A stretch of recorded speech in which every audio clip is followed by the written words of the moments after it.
This is problem 3 on practice exam 7 of chapter 2 in the book Problem Solving with Differential and Integral Calculus.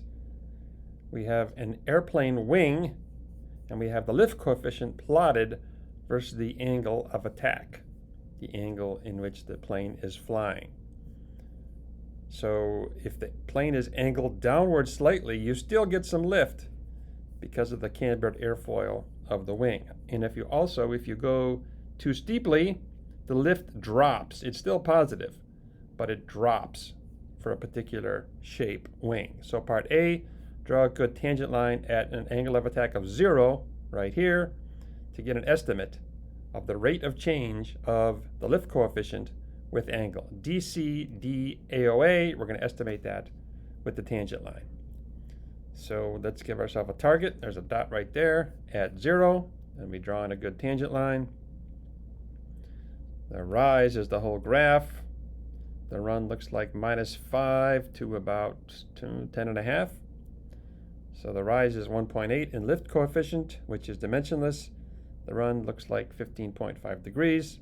So the increase in lift coefficient is 0.116 every degree at 0 degrees. Part B. So the angle that we're at 0 and we go up a half a degree. What's the change in the lift coefficient? So we have the slope. This is the rate of change of the lift coefficient with angle.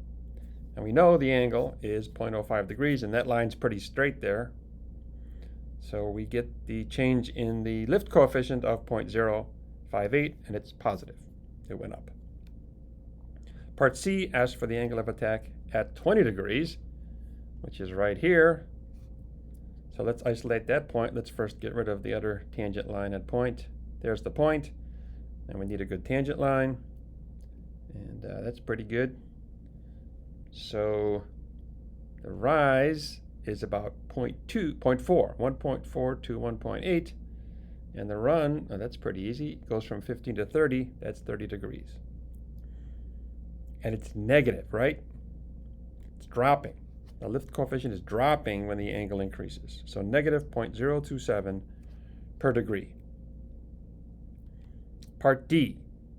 So we're going to use that slope that we got in part C to estimate the change in angle that will result in an increase in the lift coefficient.